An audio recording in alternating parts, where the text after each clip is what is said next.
Welcome to Security Guy Radio with Black Hat 2016. What's your name? Karen Kiffney. And what's your company? I'm with CyberArk. CyberArk, and what does CyberArk do?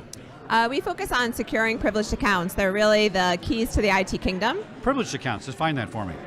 Privileged accounts are really the accounts used by IT admins. They control access to all of the IT infrastructure, all of your important applications and so forth. So this is where we run into problems internally, where I have found, I used to work at Fox and Disney for a long time, work with the IT guys, and more often than not, it wasn't an external problem. It was an internal problem. People passed around passwords, sharing stuff. Yeah, that guy had access administer, but he was sloppy about it. So you help tighten up the internal process as well as people coming in from the outside? That's exactly it. So we protect against rogue internal users as well as external attackers, because the attackers are always going after these privileged accounts because they really give them the access they need to execute the attack they're trying to do. Exactly. So how do you actually make that happen, Karen? So we do a combination of protection and detection. So from the protection perspective, we really take all of the credentials that provide access to those accounts, lock them up in a secure digital vault, and control access to them so they're not out in the wild. Now, how do you protect against getting into the vault? Because now we have a single place for all this stuff, right? Sure, we definitely recommend organizations use multi-factor authentication and best practices to control access now, to we talked to a lot of people at the show, and everybody says the same thing. We recommend multi-factor. Why don't we just say, that's the way it goes, you're going to use multi-factor? Maybe you wouldn't have as many sales, I get it. Why is there resistance for multi-factor? I know it's inconvenient, but it works. Well, we say recommend because it's up to the organization to choose to do it, but most of our customers definitely use it because they understand the importance. Yes. Okay, that's good. Yeah. That's good. Now, so is this something that is residing within the organization's infrastructure, or is this something that is separate and y'all hold it at your infrastructure level? It's in the organization. It's in the organization. Yep. Now, why not have that on the cloud? Why not have the vault on the cloud and the key at the client location? So we do offer the option that organizations can run our solution in the cloud. So in that case, the credentials could be stored in our digital vault, which is in the cloud. But most organizations choose to keep it on premises these days. But that's where they get caught, right? That's where they get breached.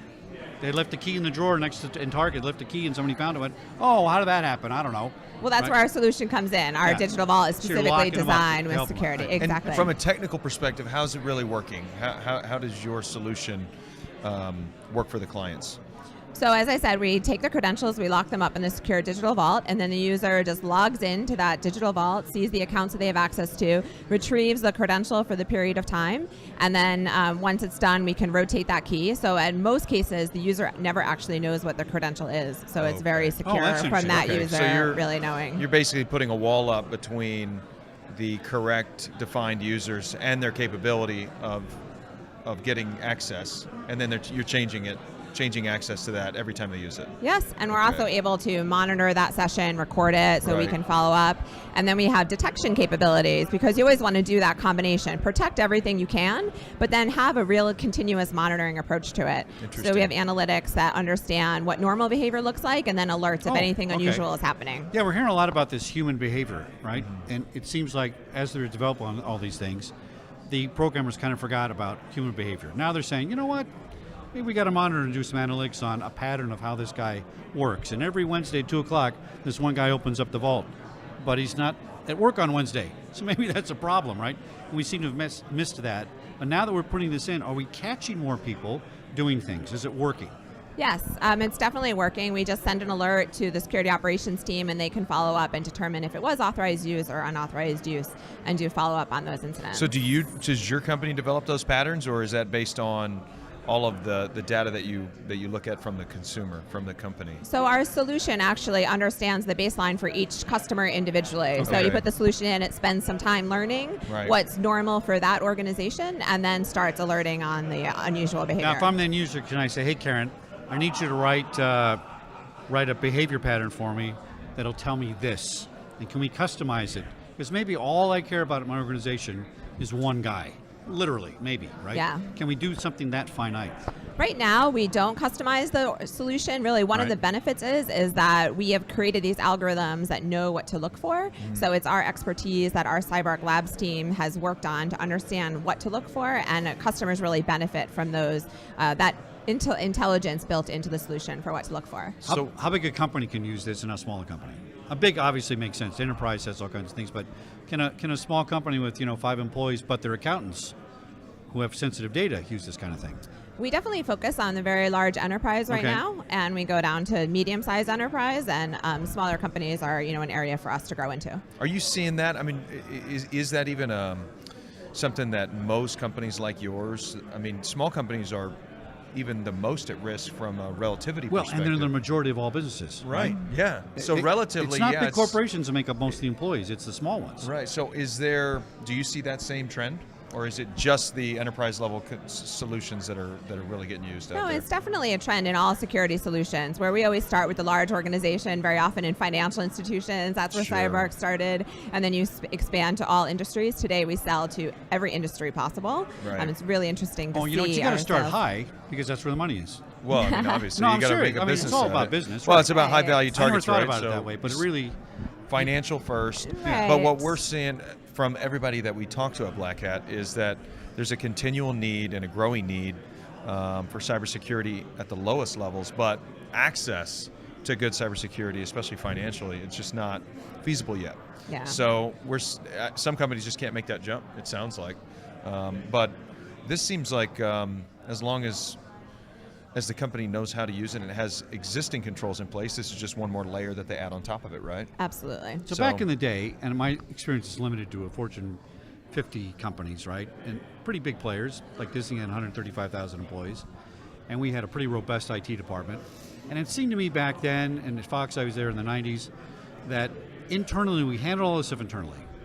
Is it because the big corporations didn't do a good job that now they're going out for these solutions? Or this stuff you do is high-end programming, idea making, innovation, and that's really not a core business for an entertainment company or a doctor's office or something Or else. they don't have the staff? Is it staff based or personnel? Or? Because we would never want to go out of the corporation for Really? help If we didn't have IT to. wise. Yeah, no, it was like, oh, this is our data. Yeah. It's intellectual property, right? It's kind of Right. sensitive. And now the trend is, oh, hey, we need an outside vendor to help us with this stuff. The trend is that specialty is external to the company now, External to the company, right? rather than homegrown. What are your thoughts on that? Is that consistent with the rest of the industry? Yeah, I think it's exactly true. Organizations want to focus on what they do the best. If they manufacture Yeah. cars, they Yeah. want to focus on manufacturing the cars the best. And when it comes to anything like payroll or cleaning the office or securing the infrastructure, you go to the experts in that area. Interesting. Sure. Well, access to information, and whether it's the cloud or cell phones or computers, you have access to people all over the world Right. a lot easier than you did even say 5-10 years ago, which makes Absolutely. that a lot easier to do. Yep. You got anything on the drawing board for us that you can talk about? Something special. The next best Lots level? of exciting stuff. Yeah. This Stay is an tuned. exclusive. Yeah. It's an Okay, that's exclusive fine. with Security Guy Radio. So Karen, what we're hearing a lot about is ransomware as being the number one threat out there from a volume perspective. We've heard some different ideas on it. How are you seeing ransomware infiltrated into the enterprise networks right now? Definitely a hot topic here at Black Hat and something that we've been really focused on. We actually just issued a research report. So we have a whole labs team that does research on different types of attacks and mitigation methodologies.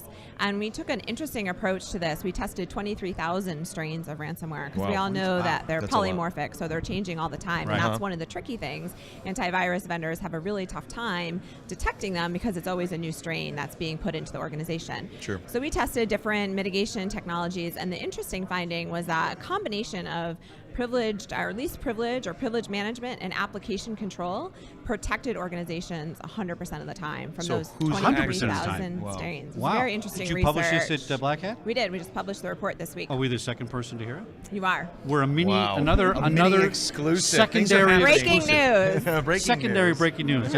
Well, we got to take what we can get. So you're saying that 100%, wow. it's not about training to the masses about don't click on that. It's about access, privileged access of who can, because that's who the hackers are trying to go after, right? Right. Is getting into the administrative side, right? That's right. Okay, Well, so that's interesting because other people have told us, no, we Yes. got to train everybody, but really, everybody can't write the $1 million check. well, to the they'll hacker. hack one computer and Right. then just try to get, and well, help me out here, but they're trying to get to the next computer to find the administrative the guy that user can make so the- that they can Exactly. really make some big theft or hold them ransom, right? Right. So in security today, there's a lot of focus on the endpoint because that's where the attacker is going to get into the organization Right. and do lateral movement, escalate privileges to get where they want with the privileges that they need. Sure. and we focused on, and that's where ransomware comes in. And with our approach with the application control combined with least privilege, we not only reduce the privileges so ransomware can't get a hold, but we also reduce the privileges of unknown applications. So an application comes in, you check it against the whitelist, it's unknown, you can actually restrict what that application can do. So we took an interesting approach, and with ransomware, we restricted the unknown application from, say, accessing all of your Microsoft files. So when it goes to encrypt them, it can't actually access the file and encrypt it. So it can get in, it can try to execute, but then can't get to the files to encrypt them. And that's where the protection So it's came in. focused defense. Well, and this is a physical security analogy, right? Huge. Because back in the day, the idea was you put a hard target, fence, guards, barbed wire, whatever you want to do. Usually you had a secondary perimeter, which was your building. But we went further for intellectual property. We had to go down to literally a vault, a physical vault, where the film was, where the script was, right? So I see what you're doing visually. It's going down and protecting every level. But right then, if you can't defend that final point, you're done. That's right. It's identifying You got to fortify the final step. Yeah, the key right. target. A lot of times- the actor, right? Right. Yeah, and the final And step's protecting him or unfortified. her. Yeah. If they go, oh, I'm going to stop at the firewall, I'm safe, So. Very interesting. Yeah, very Yeah, interesting. CyberArk's whole approach is that the attacker's going to get in, the malware's going to get in, and you do a layer of protection on the that's right. inside, That's further right. in. Just Yeah. like you're saying on the physical side. It's a great analogy. Very good. Very Very, Karen, very thanks cool. for coming on Security Guy. Give us your Thanks. name and website again. Karen Kiffney from CyberArk, www.cyberark.com. Great. Thanks for Great. coming on Security Guy. I appreciate it. Pleasure. Thanks. Thank you. Thank you.